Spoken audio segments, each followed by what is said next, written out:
This is a story about love, after everything. Tell me where you're watching from. Enjoy the story. Can she even read?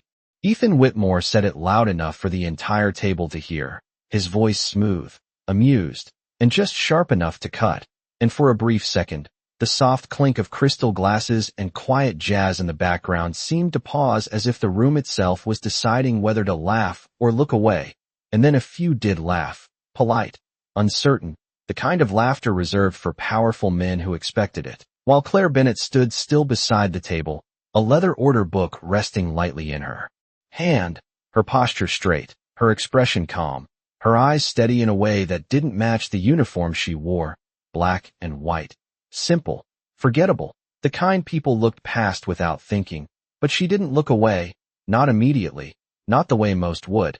Instead, she tilted her head just slightly, as if considering his words like a line in a book, and when she spoke, her voice was soft, clear, and unmistakably precise, just enough to recognize when someone is embarrassing himself. She said in fluent French, the accent smooth, effortless, and for a moment, Ethan didn't react, because he hadn't expected that. Not the language, not the tone, not the quiet confidence that carried more weight than his comment ever could. And the man seated across from him, a partner flown in from Paris, blinked twice before letting out a low whistle under his breath, while another guest leaned forward, suddenly interested. And the air shifted, subtle but undeniable, like the moment before a storm changes direction. And Claire didn't linger in the moment, didn't wait for approval. She simply lowered her pen, her movements efficient, controlled, as if this was just another table, another order, another night in a restaurant where people like Ethan believed they owned the space, the people, the tone of every conversation.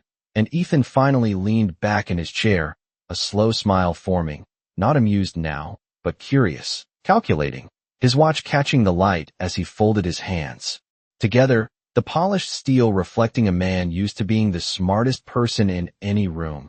That was impressive, he said, switching to English again, his voice smoother now, but edged with something else, a challenge. But let's not get carried away. And one of the other guests chuckled, trying to recover the balance of the table. But the shift had already happened, because now everyone was looking at Claire, not as background, not as service, but as something they hadn't expected to notice. And Claire simply nodded once, professional, composed. Would you like still or sparkling water? She asked, her tone unchanged, as if the conversation hadn't just turned. As if she hadn't just stepped into a space no one had invited her into. And Ethan watched her for a second longer than necessary, his eyes narrowing slightly, not in anger, but in assessment, the way he looked at deals, at numbers, at people he wasn't sure how to categorize yet. And outside the tall windows, rain began to tap softly against the glass, the city lights blurring into streaks of gold and white, while inside, the tension lingered just beneath the surface. Quiet, waiting, and Claire moved to pour water for the table, her hand steady, the stream precise. And as she reached the guest to Ethan's left, a man with a Spanish accent cleared his throat and asked a question about the menu.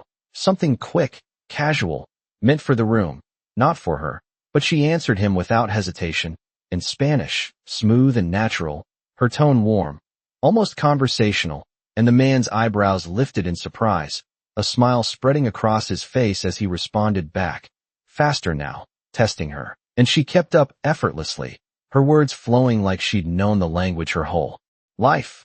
And this time, the laughter at the table wasn't polite, it was genuine, impressed, shifting, and someone muttered, "Okay, that's two," under their breath. And Ethan exhaled slowly, tapping his finger once against the table, the sound soft but deliberate, his control slipping just slightly, not enough for most to notice, but enough for Claire to see, because when she turned back toward him, there was the faintest hint of something in her eyes, not arrogance, not defiance, but awareness, as if she understood exactly what was happening, exactly how quickly power could move from one side of a table to the other, and she didn't push it, didn't press the advantage. She simply waited, pen ready, posture calm, letting the silence stretch just long enough to matter. And for the first time that evening, Ethan Whitmore wasn't the one setting the tone.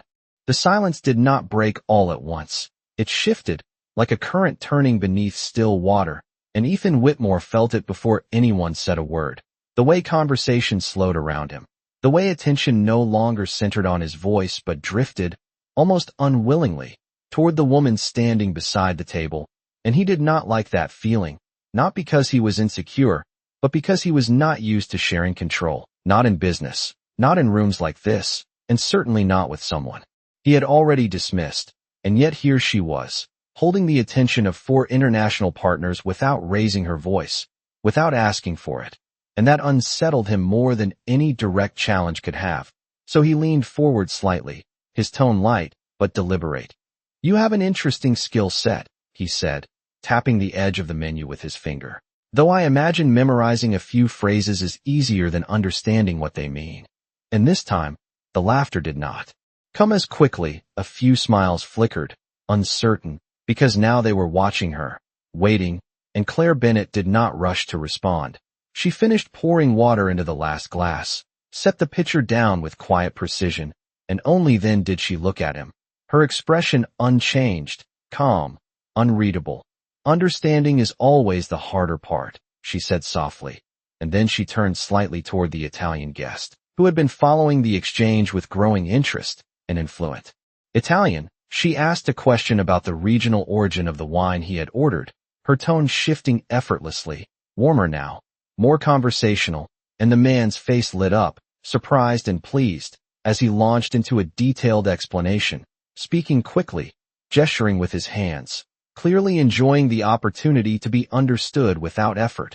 And Claire listened, nodding at the right moments, asking a follow-up question that was just technical enough to show she was not guessing, and the table leaned in, drawn into a conversation that no longer revolved around Ethan at all, and for a brief second, he simply watched, his jaw tightening almost imperceptibly, because this was not supposed to happen, not in his meetings, not at his table, and yet he did not interrupt, not yet, because something in him was curious now, sharper than before, a need to understand what he had missed, what he had misjudged, and when the Italian guest finished speaking, clearly impressed, he turned back to Ethan with a grin.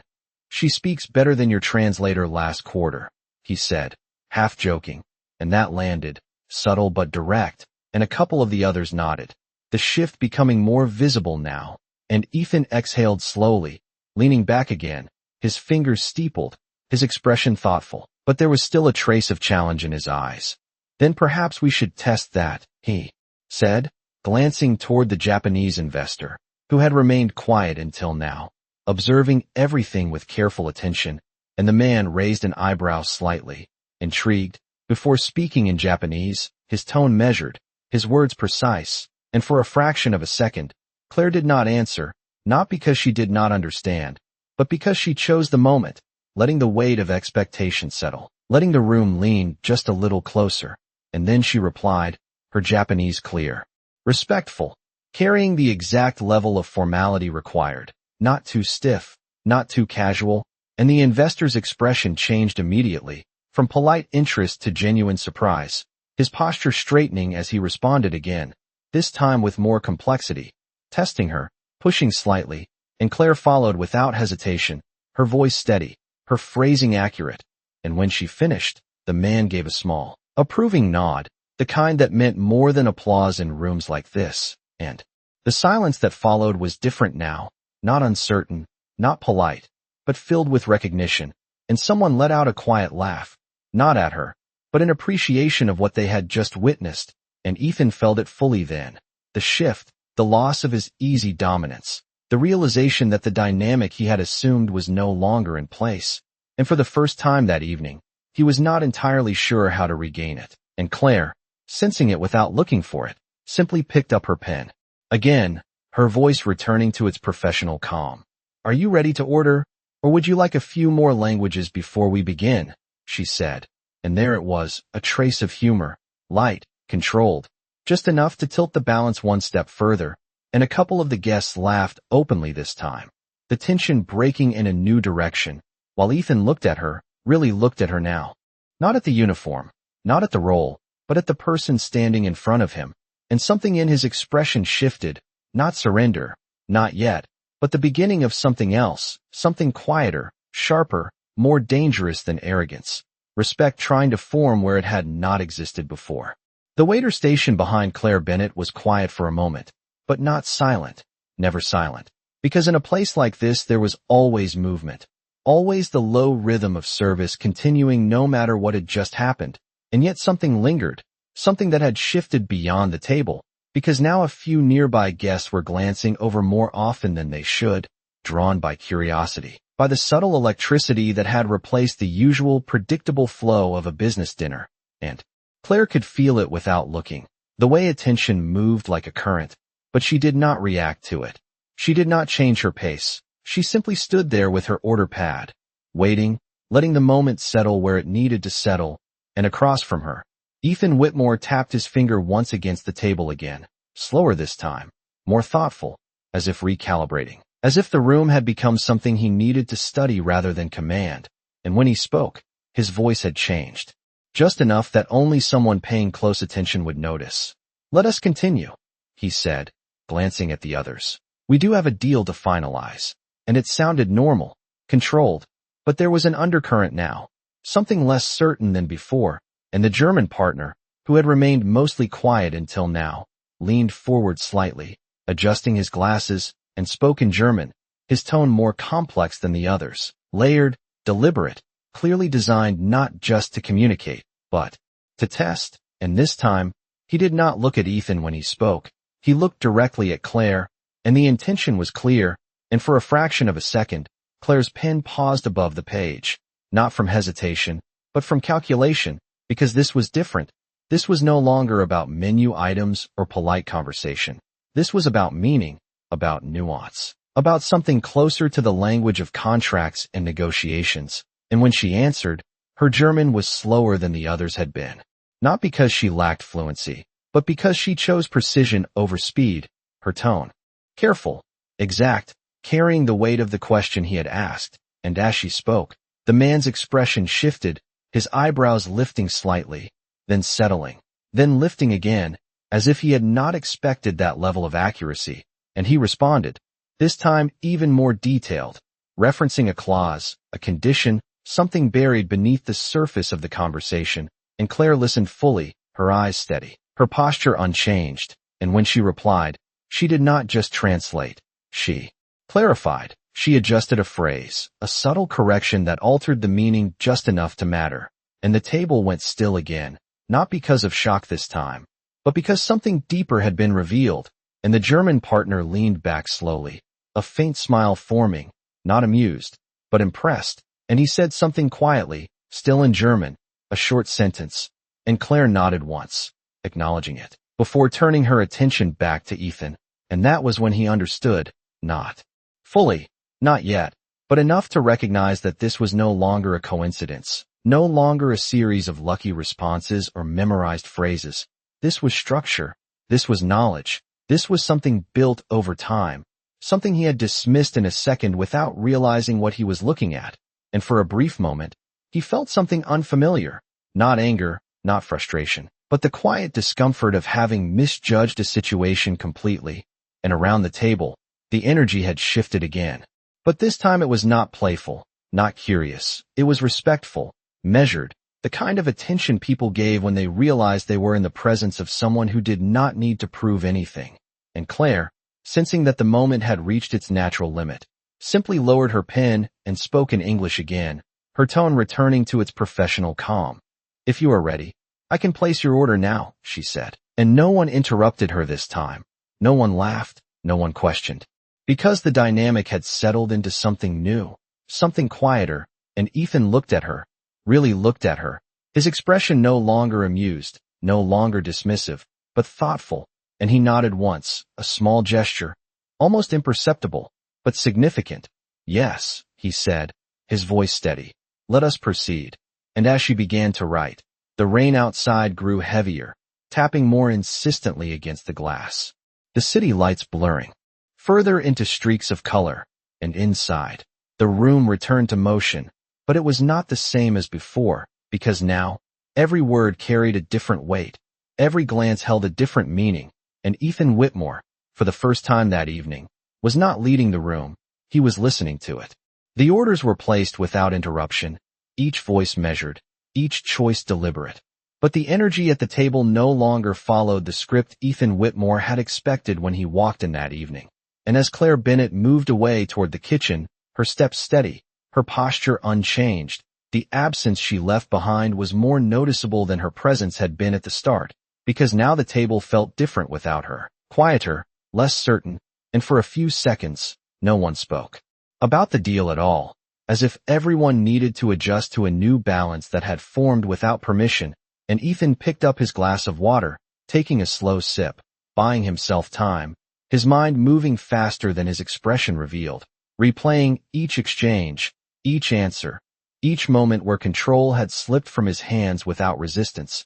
And he did not like surprises, but he respected them when they were earned. And this had been earned, undeniably, and across from him, the French partner leaned back in his chair with a faint smile, swirling the last of his drink. "You always find interesting talent in unexpected places," he said lightly.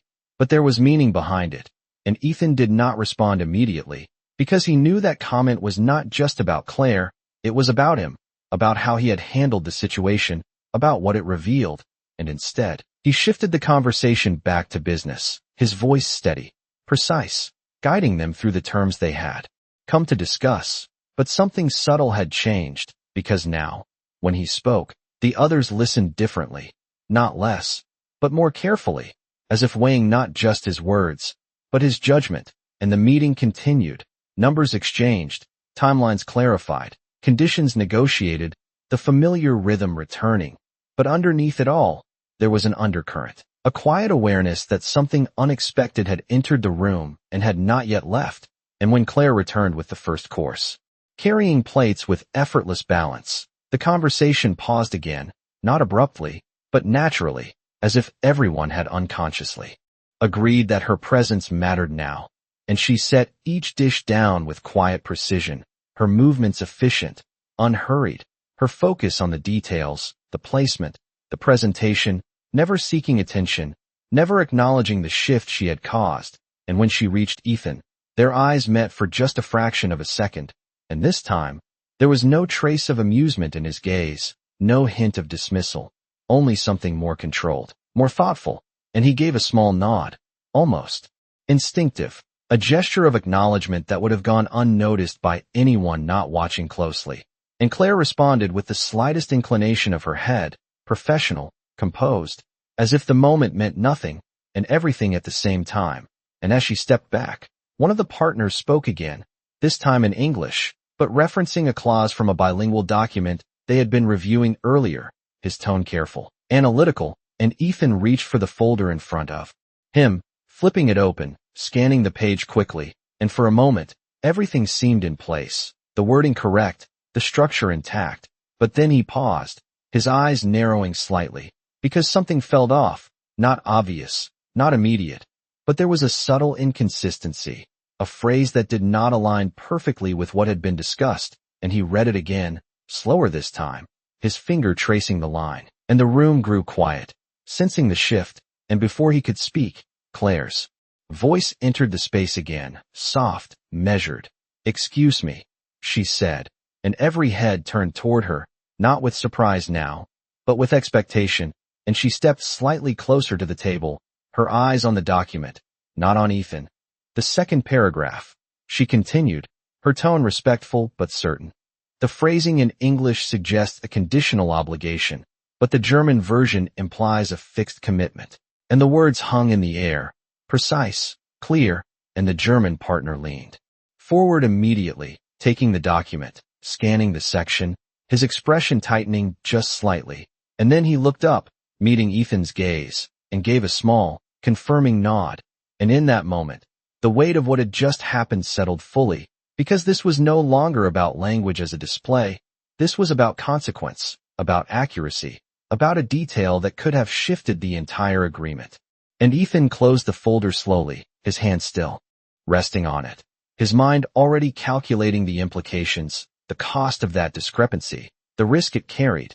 And then he looked at Claire again, really looked at her, not as a waitress, not as an interruption, but as the reason that mistake had been caught before it mattered.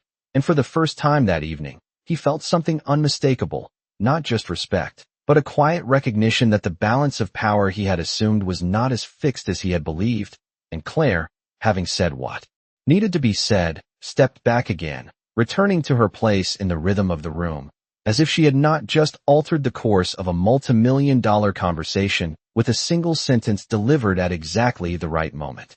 The room did not erupt. It did not need to, because the kind of impact Claire Bennett had just made was not loud.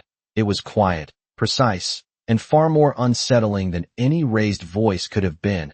And for a few seconds after she stepped back, no one spoke, not because they did not have anything to say, but because they were recalibrating, adjusting their understanding of what had just happened, and Ethan Whitmore remained still, his hand resting on the closed folder, his thumb lightly tracing the edge as if grounding himself in something tangible, because the realization was settling in layers, not all at once. First the fact that there had been a discrepancy, then the recognition of what that discrepancy could have cost, and finally the understanding that the person who caught it was someone he had dismissed less than 20 minutes ago, and that last part stayed with him longer than the others. Because it was not about the deal, it was about him, about judgment, about assumptions he had not even realized he was making.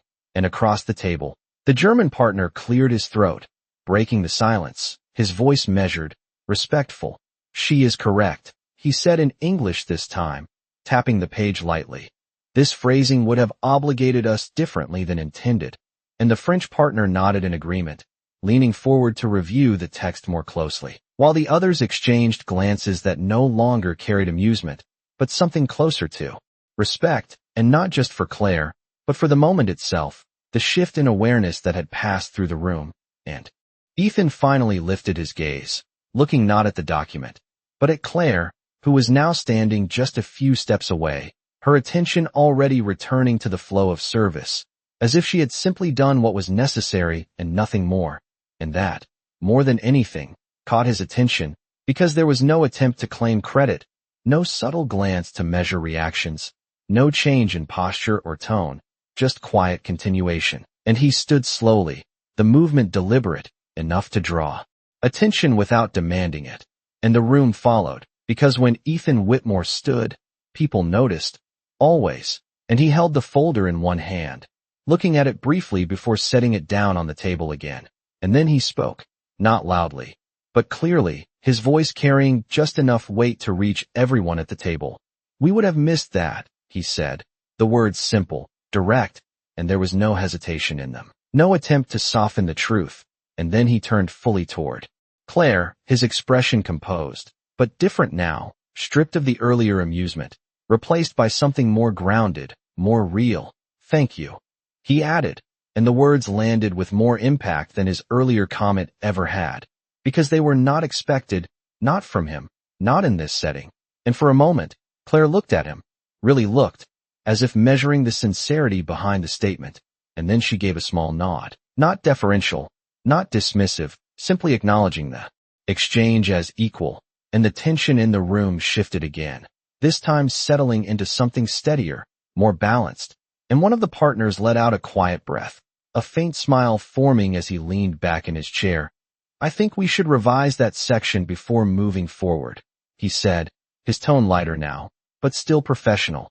And the others agreed, their focus returning to the deal with renewed clarity. But the dynamic had changed, permanently, because now, every time Claire moved through the space, every time her voice entered the conversation, it carried a different weight, one that could not be ignored or dismissed. And Ethan resumed his seat slowly, his mind no longer split between control and curiosity, but fully engaged, sharper, more attentive.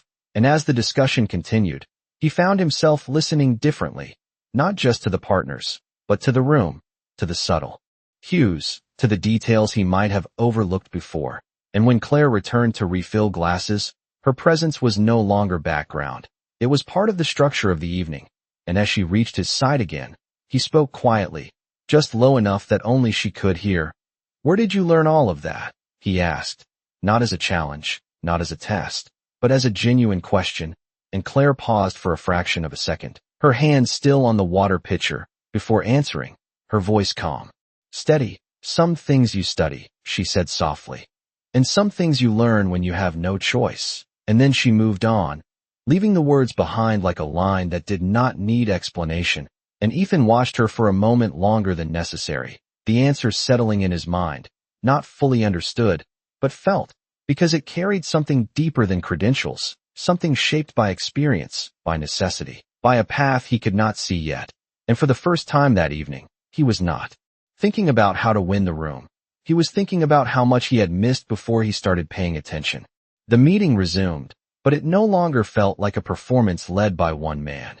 It felt like a conversation that required attention, and Ethan Whitmore adjusted to that shift with the same quiet precision he used in negotiations. His posture relaxed, his tone measured, but his focus sharper now, because something had changed inside him, something subtle but irreversible.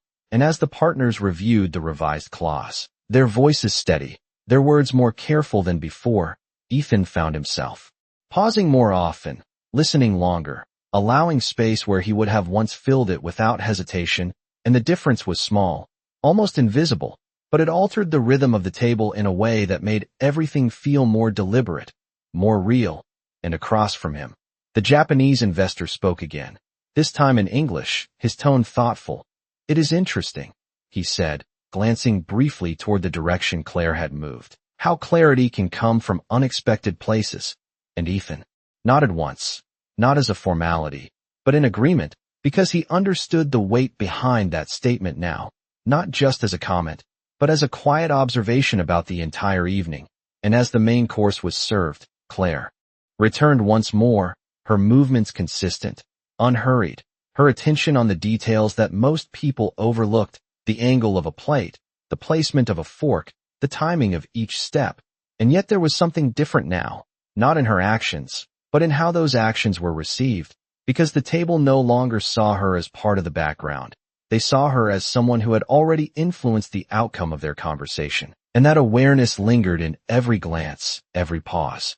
Every moment she stepped closer, and Ethan noticed it all, not with discomfort, but with growing clarity, because he was beginning to see the structure beneath what had happened, the way competence revealed itself quietly, the way it did not need recognition to exist.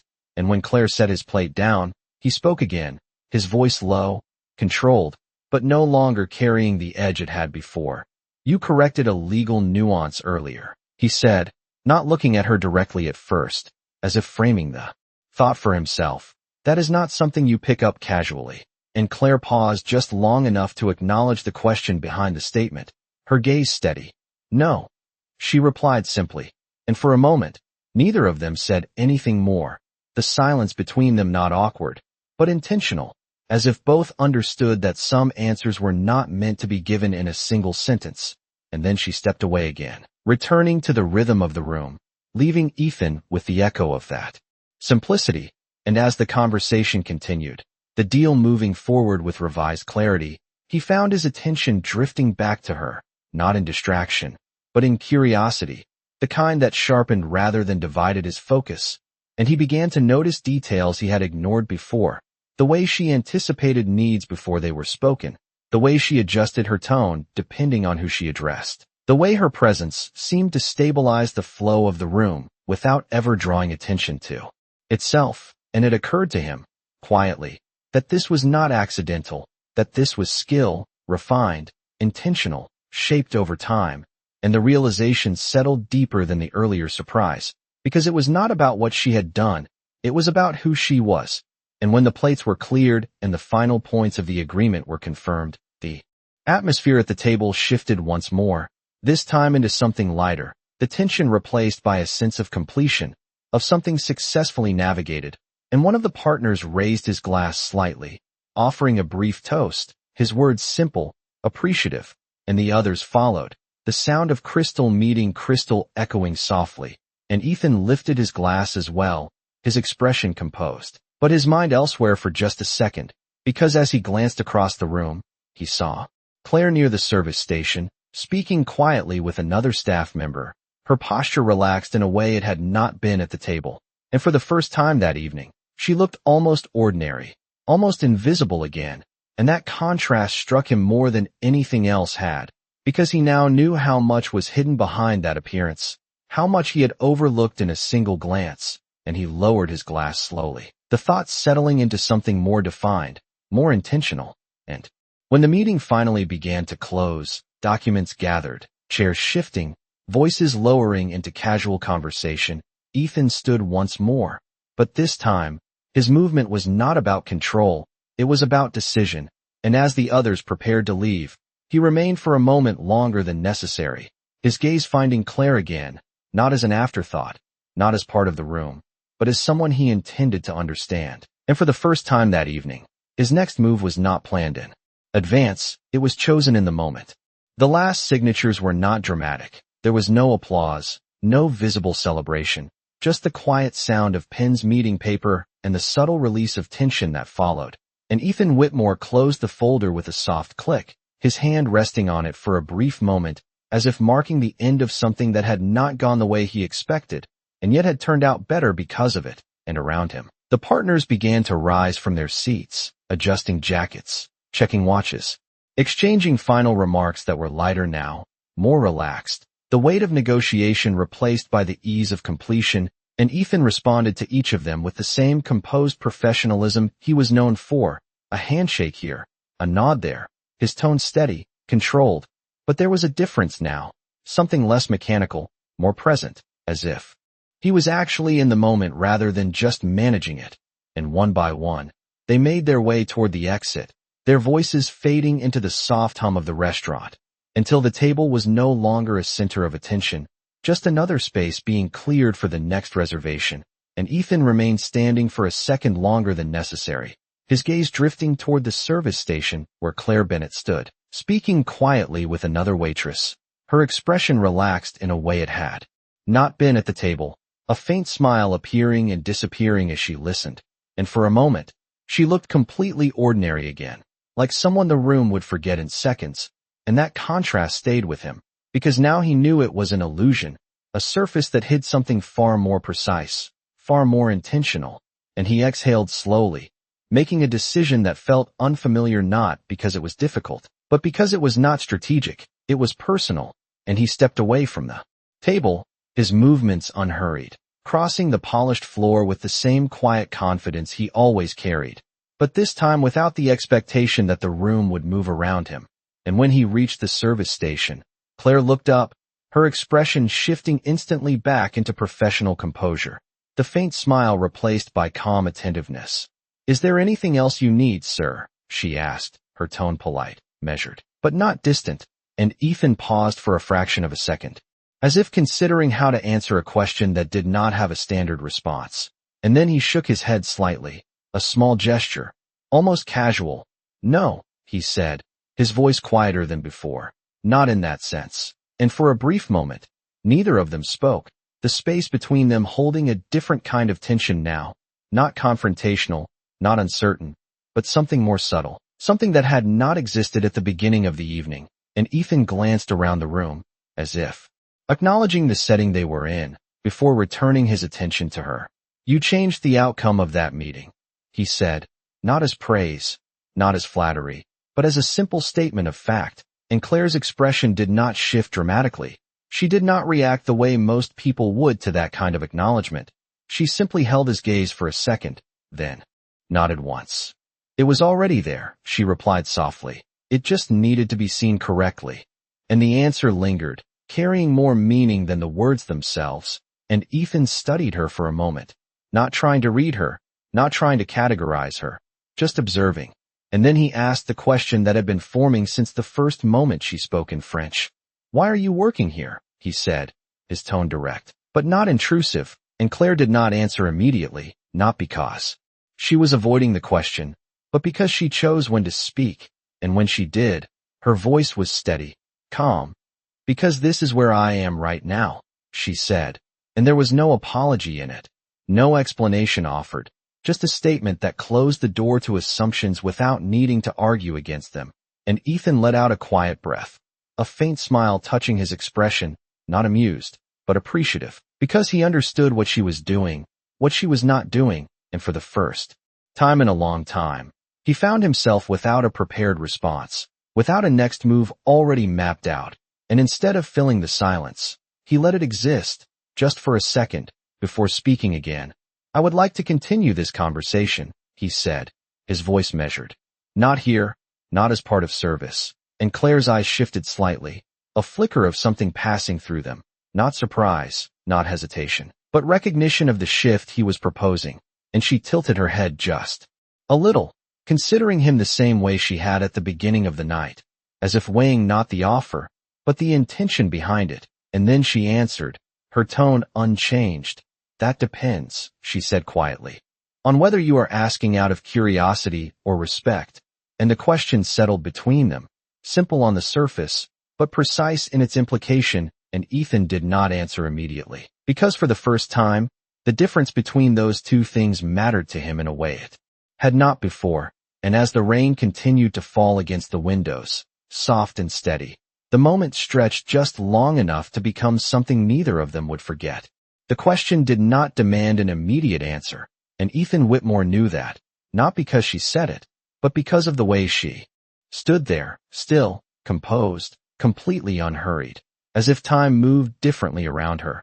And for a man who had built his life on speed, on decisions made in seconds, on conversations that moved like transactions, that stillness forced him to slow down, to actually consider what he was about to say instead of defaulting to what usually worked. And he exhaled quietly, his gaze steady, not evasive, not defensive, just honest in a way that felt unfamiliar. Respect, he said finally, the word. Simple, but carried without performance, without the smooth polish he used in boardrooms. And Claire watched him for a moment longer, not reacting immediately, as if weighing not the word itself, but the space behind it, the pause that came before it, the tone that followed it. And then she gave a small nod, almost imperceptible, but enough, and the tension in the moment softened, not disappearing, but shifting into something more open, more balanced. And she set the water pitcher down on the counter beside her, her movements precise, controlled. Then you can start by not calling me sir or miss when we are not at a table, she said, her voice calm, carrying just a hint of dry humor that caught him slightly off guard. And for the first time that evening, Ethan let out a quiet breath that almost resembled a laugh.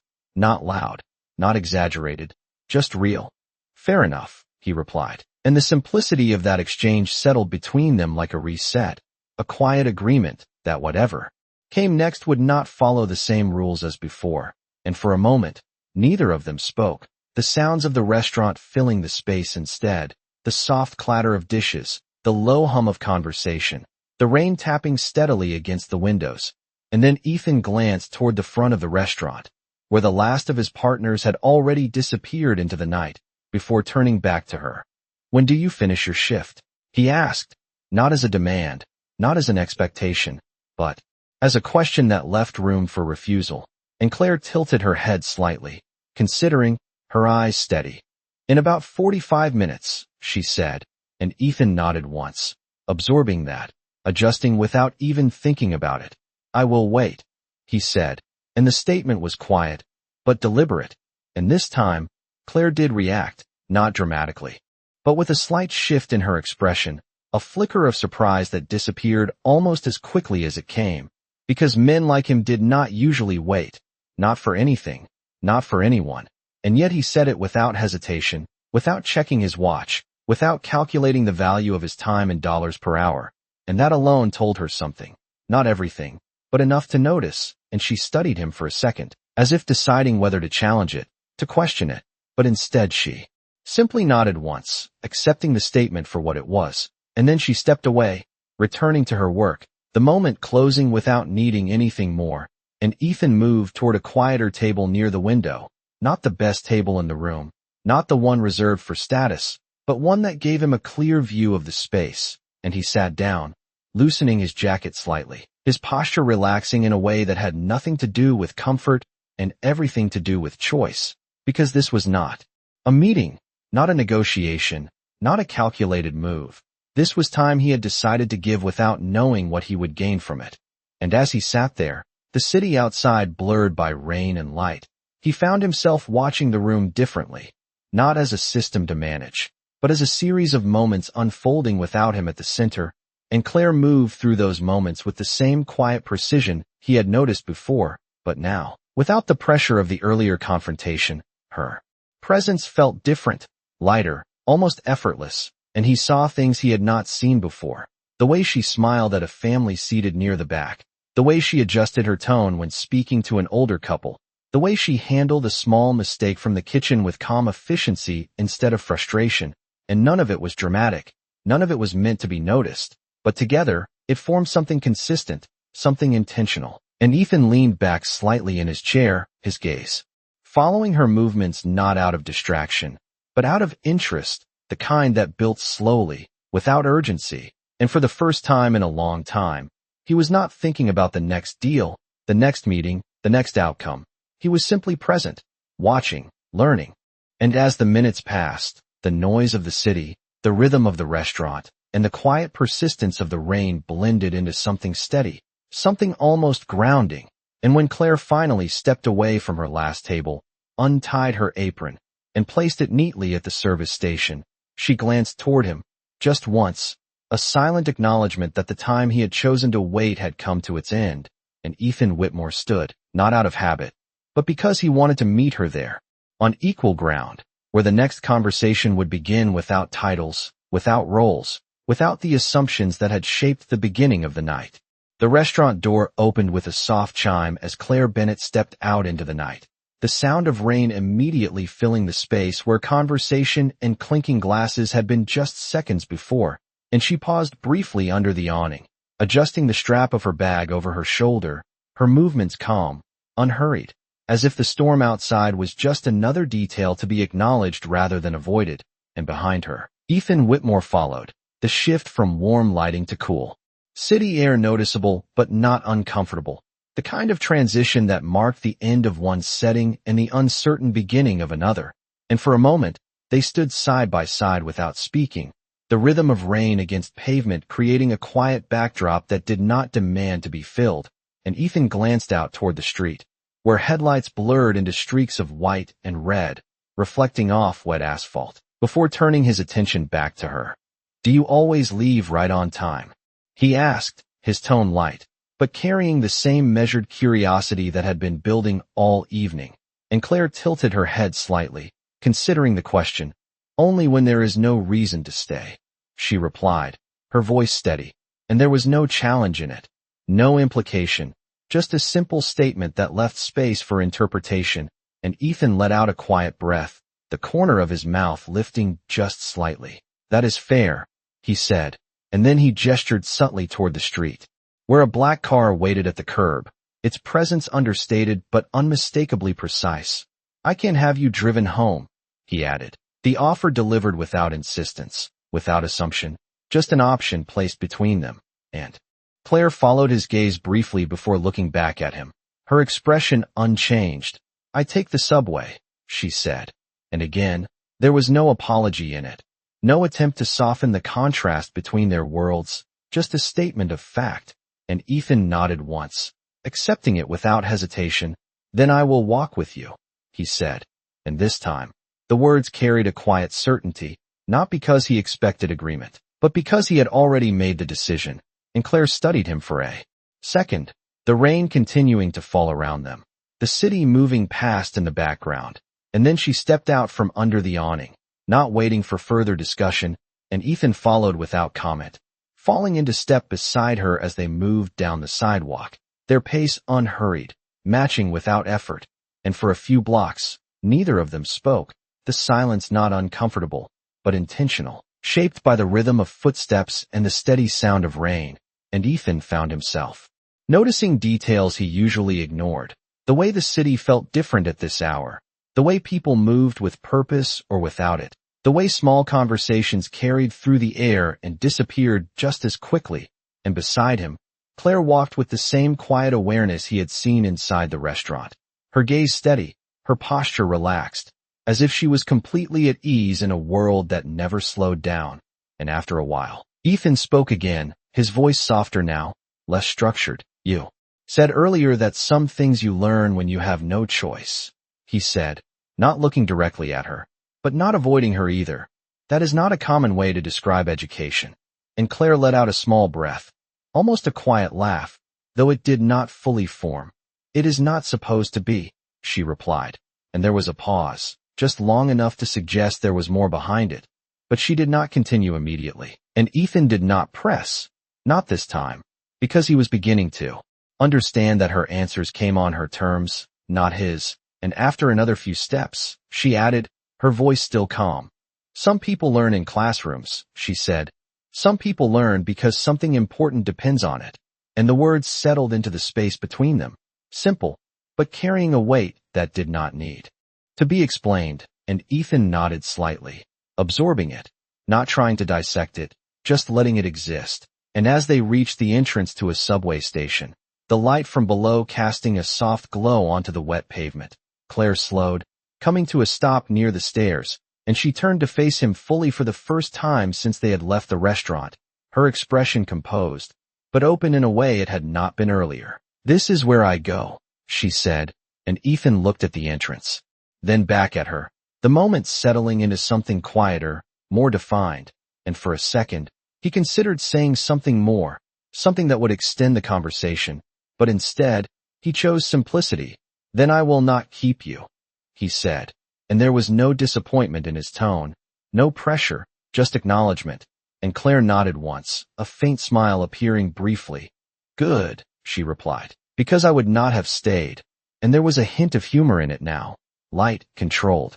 And Ethan allowed himself a small smile in return, not because he needed to respond, but because he understood the balance she was maintaining, and as she turned to descend the stairs, she paused just for a moment, glancing back over her shoulder.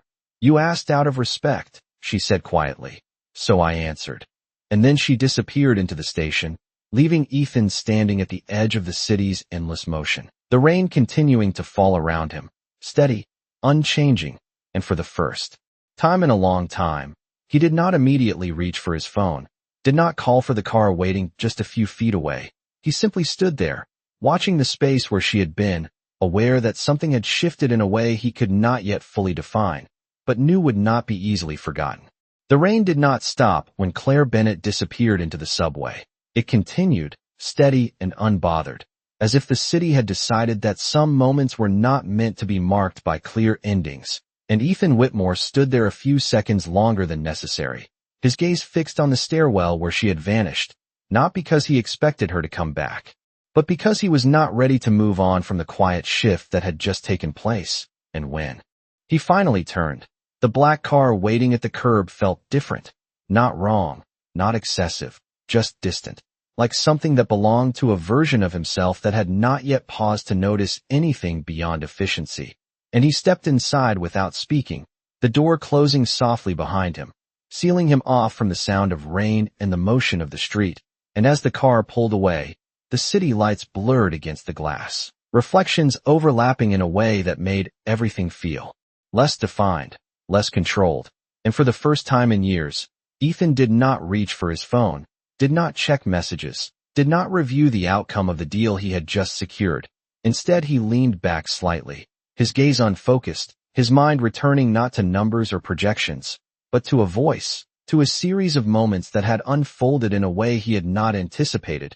And it was not just what Claire had said, it was how she had said it, the absence of performance, the absence of need, the way she had moved through a space that usually bent to people like him without ever asking for it to change. And that stayed with him longer than any detail of the contract he had just finalized. And when the car stopped in front of his building, the transition back into his world was seamless on the surface, the doorman greeting him, the lobby quiet and immaculate, the elevator ride smooth and uninterrupted. But something inside him had shifted in a way that did not align with that perfection.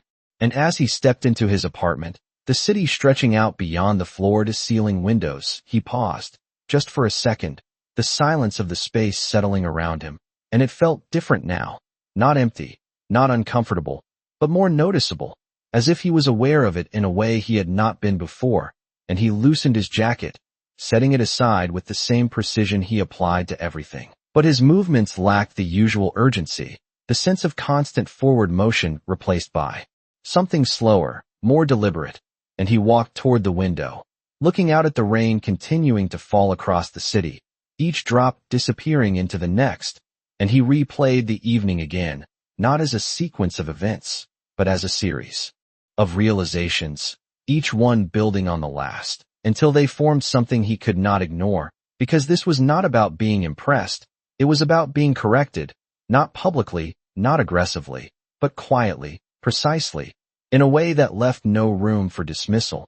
And he had built an entire life on recognizing value before others did, on identifying potential where it was overlooked, and yet tonight, he had been the one who failed to see it, and that contradiction settled into him with a clarity that was impossible to dismiss, and he exhaled slowly, reaching for the glass of water on the counter, taking a sip as if grounding himself in something simple, something real, and then he set the glass down, his hand lingering there for a moment before he turned away from the window, his mind already moving, not in the scattered way it sometimes did after long days, but with purpose, with intention, and he crossed the room toward his desk, pulling out a chair, sitting down with a quiet finality that marked a decision rather than a routine, and he did not open his laptop, did not review emails. Instead, he reached for a pen, a simple object that felt almost out of place in a world where everything was digital, and he paused, the tip hovering just above the paper, as if considering what needed to be written, and then he began, not with numbers, not with plans, but with a single name, Claire Bennett, written in clean, precise letters, and he stared at it for a moment, not as a note, not as a task, but as a point of focus, because whatever this was, whatever had shifted, it was not something he intended to ignore, and for the first time in a long time, Ethan Whitmore was not planning his next move based on advantage or outcome. He was planning it based on something far less predictable, and far more difficult to quantify, the quiet certainty that some encounters were not meant to be left behind. And as the rain continued to fall outside, steady and unchanged, he made a decision that would alter the direction of everything that followed, not with urgency, not with force, but with the same quiet precision that had defined the moment he first realized he had been wrong. The next morning did not begin with urgency. And that alone was unusual for Ethan Whitmore, because his days were normally structured down to the minute, every hour accounted for, every decision aligned with something measurable, something that could be tracked, optimized, improved. But when he woke, the first thought that surfaced was not about markets or meetings, it was about a quiet voice under the sound of rain, and for a moment, he remained still, staring at the ceiling as if the memory might fade if he moved too quickly, but it did not. It stayed clear, precise, as if it had settled somewhere deeper than routine, and when he finally stood, moving through the morning with the same efficiency he had built over years, something in the rhythm felt different, not slower, not distracted, just more intentional, as if he was choosing each step instead of simply following a pattern. And by the time he reached his office, the city already fully awake beyond the glass walls. He had made up his mind in a way that did not require reconsideration, and he called his assistant with a single request, his tone calm, direct. "Clear my afternoon," he said, and there was a pause on the other end, brief but noticeable, because that was not something he did without reason, and yet he offered none, and when the call ended, he stood by the window for a moment, looking out over the city, the rain from the night before gone now, replaced by clear light that made everything sharper, more defined, and he understood the contrast immediately, because the clarity he felt was not external, it was internal, and by late afternoon, he was back where the shift had begun, stepping into the same restaurant, the same quiet hum of conversation, the same polished surfaces reflecting controlled elegance, but the space felt different now, not because it had changed, but because he had, and when Claire Bennett appeared from between the tables, her expression settling into professional composure as it had the night before, there was a flicker of recognition that passed through her eyes, subtle, contained, and then it was gone, replaced by calm attentiveness. "Good afternoon," she said, her tone even, and Ethan nodded once, his response simple. "Claire," he said, using her name without hesitation, without formality, and that alone shifted the space between them, not dramatically, but enough to be felt, and she studied him for a moment, not surprised, not impressed, just aware, and then she gestured toward a table near the window. "This way," she said, and he followed, the movement unspoken but understood, and when they reached the table, she set a glass of water down in front of him, the same precise motion, the same quiet control, but this time, he was watching it differently, not as service, but as part of something consistent, something intentional. And when she stepped back, he spoke without waiting, his voice steady. "I am not here for a meeting," he said. And there was no need to explain further, because the statement itself carried enough meaning. And Claire tilted her head slightly, her gaze steady. "Then why are you here?" she asked. Not challenging, not curious in the usual sense, just direct. And Ethan held her gaze for a second, long enough to make the answer clear before he spoke it. "To continue what I started," he said, and the words were simple, but they carried the weight of the decision he had made. And for a moment, Claire did not respond, not because she did not understand, but because she was deciding how much of that weight she was willing to acknowledge. And then she gave a small nod, as if accepting the premise without fully agreeing to it. And she pulled out the chair across from him, sitting down just slightly, not fully, just enough to shift out of the strict boundary of service. And the movement itself was quiet, but significant, and Ethan noticed it immediately, not because it was dramatic, but because it was intentional. And the space between them changed again, becoming something less defined by roles and more shaped by choice. And for a moment, neither of them spoke, the sounds of the restaurant continuing around them, the steady rhythm of a place that did not pause for individual conversations. And then Claire leaned back, just slightly, her expression calm, but more open than before. "You waited last night," she said, her tone neutral, but the observation clear, and Ethan nodded once. "I said I would," he replied, and there was no emphasis, no attempt to make it more than it was. And she watched him for a second longer, as if confirming something unspoken, and then she allowed a faint smile to appear, not wide, not lingering, just enough to soften the edge of the moment. And for the first time since he had met her, Ethan felt the conversation move forward not because he directed it, but because she allowed it to, and that difference, subtle but undeniable, was exactly why he had come back.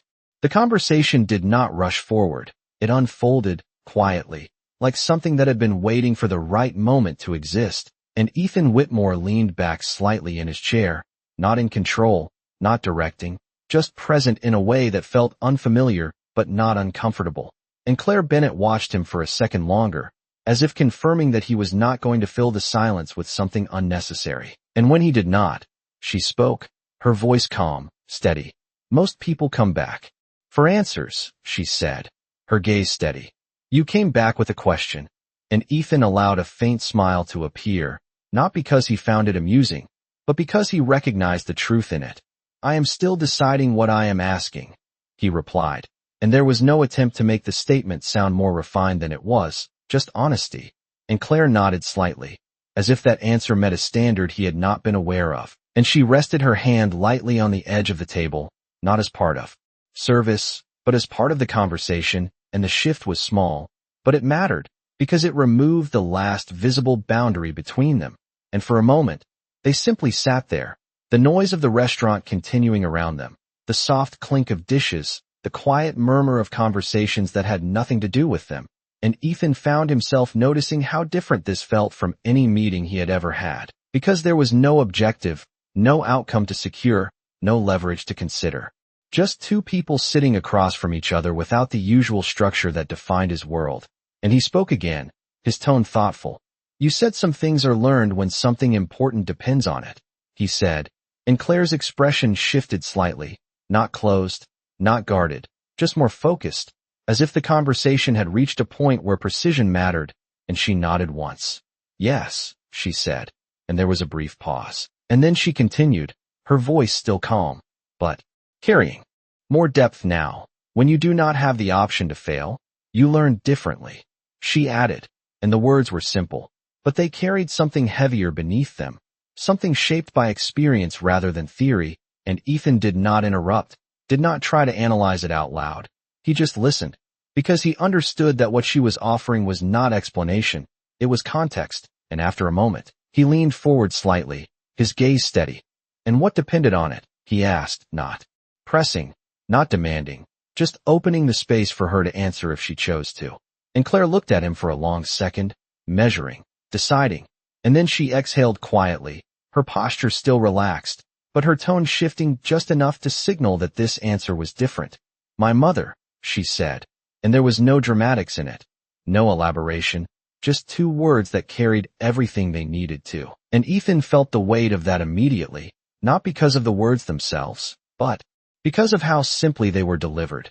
And he nodded slowly, acknowledging it without trying to fill the space with something unnecessary. And for a moment, neither of them spoke, the silence not empty, but full of understanding that did not need to be explained further. And then Claire shifted slightly, her expression softening just a fraction. She got sick when I was still in school, she continued, not as a story, not as a performance, just as a continuation of the truth she had already offered. And some things became more important than finishing what I started. And Ethan listened, his attention fully on her now, not because he was trying to solve something, but because he understood that this was not something to be solved. It was something to be respected, and Claire allowed a faint smile to appear, not sad, not regretful, just real. Languages were something I could use, she said. So I kept learning them, not for a degree, but because they opened doors that I needed. And the words settled between them, clear, grounded, and Ethan leaned back slightly, absorbing it, not as information, but as perspective, because it reframed everything he had seen the night before, every answer, every correction, every moment of quiet confidence. The statement was not a reassurance, not an attempt to comfort, just an observation. And Claire looked at him, her expression thoughtful, and then she shook her head slightly, a small, almost imperceptible movement. No, she replied. I just took a different path. And there was no regret in it, no sense of something missing, just acceptance. And that, more than anything, held his attention, because it was not something he saw often, not in his world, not in people who measured their lives by what they had achieved. And for a moment, the conversation paused again, not because it had ended, but because it had reached a point where both of them understood something without needing to say it. And then Ethan leaned forward slightly, his expression calm, but more certain now.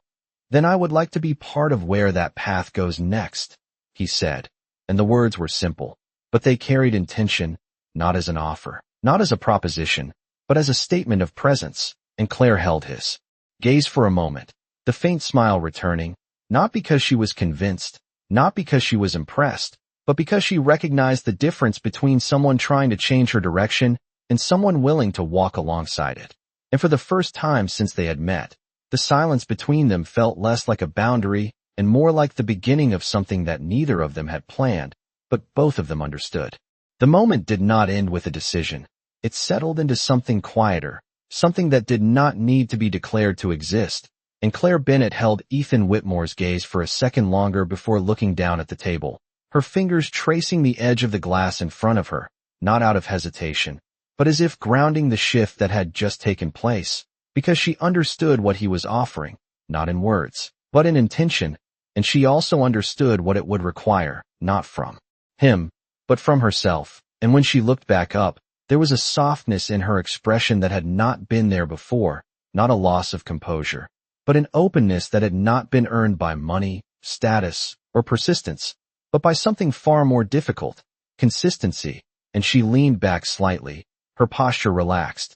You do not get to decide where my path goes, she said, her tone calm, not defensive, not challenging, just clear. And Ethan nodded immediately, the response instinctive. I know, he replied, and there was no hesitation in it, no attempt to correct or reshape her words, just agreement. And that mattered more than anything else he could have said. And for a moment, the silence between them returned, but it felt different now, not a boundary, not a test, but a space they both understood how to exist within. And Claire allowed a small smile to appear, faint but real. But you can walk next to it, she added, and the words were simple, but they carried the quiet acceptance of what he had asked without ever turning it into something transactional. And Ethan let out a slow breath, not relief, not victory, just recognition, because he understood exactly what she meant, and he did not try to expand on it, did not try to define it further. He simply nodded once, the gesture small, but intentional. And outside the window, the light had shifted, the late afternoon sun stretching across the city in long reflections, turning the glass and steel into something warmer, less sharp. And inside, the restaurant continued its steady rhythm, unchanged by what had just taken place at a single table, and Claire glanced toward the floor briefly, where another table signaled for attention, and then back at Ethan, her expression returning to something closer to professional, but not entirely, because there was still that trace of something new, something unspoken. "I still have work to do," she said, and Ethan stood as she did, not out of habit, not out of expectation, but because it felt right. "Of course," he replied, and there was no disappointment in it, no attempt to extend the moment beyond what it was meant to be, and Claire reached for her apron, tying it back around her waist with the same practiced motion. But before she stepped away, she paused, just for a second, her gaze meeting his. "One last time. You will have to learn something new if you stay," she said quietly, and there was a hint of humor in it, but also something more, something that made the statement less of a joke and more of a promise, and Ethan allowed a faint smile to appear, the kind that did not need to be displayed to be real. "I have already started," he replied, and the words were simple, but they carried the weight of everything that had shifted since the night before, and Claire nodded once, accepting that answer the same way she had accepted everything else, without exaggeration, without doubt, just acknowledgement. And then she turned, stepping back into the flow of the restaurant, her movements seamless, her presence once again blending into the rhythm of the space, and Ethan remained where he was for a moment longer, watching, not because he needed to, but because he wanted to remember the difference between what he had seen before and what he understood now. And as he finally turned to leave, the city outside no longer felt like something to conquer or control. It felt like something to move through, to notice, to understand. And when he stepped out onto the street, the air was clear, the rain gone, the world sharp in a way that matched the clarity he carried with him. And for the first time in a long time, Ethan Whitmore was not walking toward the next deal, the next meeting, the next outcome. He was walking toward something that did not need to be measured to matter, something that had begun with a single moment of misjudgment and had grown into something far more precise, far more lasting. And as the distance between him and the restaurant slowly increased, the realization settled fully, quiet, certain, and impossible to ignore, that sometimes the most valuable things are not the ones you acquire, but the ones that teach you how to see. And that day, without raising her voice, without asking for recognition, Claire Bennett had not just changed a deal, she had changed the way a man who thought he understood everything began to understand what truly mattered. And in that quiet shift, something unexpected had taken root, not loud, not rushed, but steady enough to last, because it was built not on assumption, but on respect, and from that, something more had already begun.